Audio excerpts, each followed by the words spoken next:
Title thumbnail দেখে আপনারা হয়তো অনেক কিছু গেস করছেন। আগামী কয়েকটা ইডি রেডের ব্যাপারে অভিষেক বন্দ্যোপাধ্যায় কিভাবে জানলেন, আসছি এবারে সেই আলোচনাতেই। গত সপ্তাহেই কলকাতার একাধিক জায়গায় হানা দিয়েছে ইডি। সোমবারই কেন্দ্রীয় তদন্তকারী সংস্থার হাতে গ্রেপ্তার হয়েছেন শিক্ষক নিয়োগ দুর্নীতিতে অভিযুক্ত প্রসন্ন রায়। এবার দেখা যাচ্ছে তৃণমূল কংগ্রেসের সেনাপতির কাছে আগে থেকেই খবর রয়েছে আগামী বেশ কয়েকটি ইডি হানার। এখন প্রশ্ন, অভিষেক ব্যানার্জির কাছে ইডির এত ভিতরের খবর এলো কোথা থেকে? সোমবার 19শে ফেব্রুয়ারি প্রসন্ন রায়কে গ্রেপ্তার করেছে ইডি। সোমবার তাকে জিজ্ঞাসাবাদের জন্য ডাকা হয়েছিল। 11 ঘন্টা টানা জিজ্ঞাসাবাদের পর তাকে গ্রেপ্তার করে ইডি। এর আগে ইডি দপ্তরে অভিষেক বন্দ্যোপাধ্যায়কেও একাধিকবার হাজিরা দিতে হয়েছে। রাজ্যের শিক্ষা দুর্নীতিতে নাম জড়িয়েছে অভিষেক বন্দ্যোপাধ্যায়েরও। এছাড়াও তার কোম্পানি লিপস অ্যান্ড বাউন্সের নামও জড়িয়েছিল নিয়োগ দুর্নীতিতে। সেই প্রেক্ষিতেই ইডি অভিষেককে একাধিকবার ডেকেছে।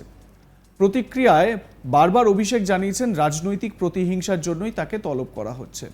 তবে এবার অভিষেককে বলতে শোনা গেল রাজ্যে 10 বার ইডি আসুক। তারপরই প্রশ্ন উঠছে, অভিষেক জানলেন কি করে রাজ্যে ঠিক কতবার ইডি আসবে? সোমবার 19শে ফেব্রুয়ারি দক্ষিণ চব্বিশ পরগনার চড়িয়ালে একটি অনুষ্ঠানে হাজির হয়েছিলেন অভিষেক। সেখানে একটি সেতু উদ্বোধন কর্মসূচিতে যোগ দিতে গিয়েছিলেন তিনি। সেখানেই মঞ্চে বক্তৃতা রাখতে গিয়ে অভিষেক কেন্দ্রীয় সরকারকে খোঁচা দেন। কেন্দ্রীয়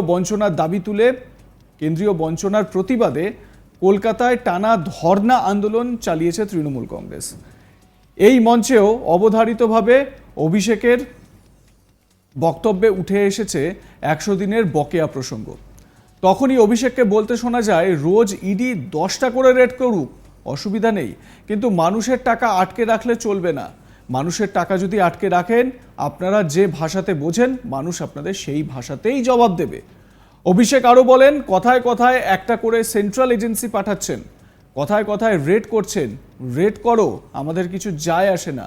তৃণমূল কংগ্রেসের নেতা কর্মীদের উপর আপনাদের রাগ থাকতেই পারে, কোনো অসুবিধা নেই, কিন্তু মানুষের যে পরিষেবা, সেই পরিষেবা যেন না আটকায়, এটাই অভিষেক বন্দ্যোপাধ্যায় বলতে চেয়েছেন সোমবার চড়িয়ালের একটি সভায়। কি বলেছেন অভিষেক, শোনাবো আপনাদের।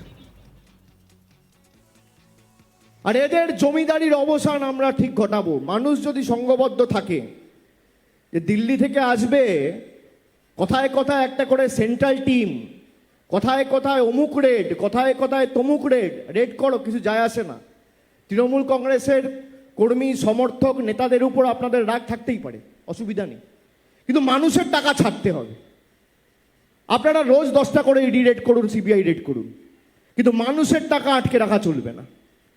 মানুষের টাকা যদি আটকে রাখেন, তাহলে আপনারা যে ভাষাতে বোঝেন সে ভাষাতেই মানুষ জবাব দেবে। অভিষেক স্পষ্ট ভাষায় বললেন, রোজ 10টা করে ইডি রেড করুন, যতবার ইডি আসতে চায় আসুক, কিন্তু মানুষের টাকা আটকে রাখলে চলবে না। যদি মানুষের টাকা আটকে রাখেন, তাহলে যে ভাষাতে আপনারা বোঝেন, মানুষ সেই ভাষাতেই আপনাদের জবাব দেবে। অভিষেক অন্তত এটা বোঝাতে চেয়েছেন যে এই যে 100 দিনের কাজের টাকা বকেয়া, তারপরে আবাস যোজনার যে টাকা বকেয়া, এই যে টাকাগুলো যেগুলো মানুষের পরিষেবায় কাজে লাগে, এইগুলোকে কিন্তু কোনো রকমভাবে বন্ধ করা চলবে না। আর এই 100 দিনের বকেয়া টাকা নিয়েই তো তৃণমূল কংগ্রেসের এত কর্মসূচি, ধর্ণা কর্মসূচি। দিল্লিতে অভিষেক স্বয়ং গিয়েছিলেন কৃষিমন্ত্রীর সঙ্গে দেখা করতে, গ্রামোন্নয়ন মন্ত্রীর সঙ্গে দেখা করতে। তো যাই হোক, তো কলকাতার রেড রোডে চলা ধর্ণা মঞ্চ থেকে মমতা বন্দ্যোপাধ্যায় রাজ্য সরকারের তরফে 100 দিনের টাকা মিটিয়ে দেওয়ার কথা ঘোষণা করেছিলেন। এদিন সেই সিদ্ধান্তকে যুগান্তকারী বলে ব্যাখ্যা করেন অভিষেক। তার কথায়, এই রাজ্যে একটি নির্দিষ্ট রাজনৈতিক দল হেরে গিয়েছে বলে এরকম বৈমাতৃসুলভ আচরণ করা হচ্ছে।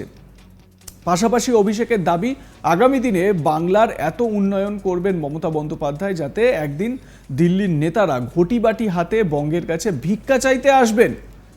অভিষেক কি বলেছেন এই বিষয়ে শোনাবো আপনাদের।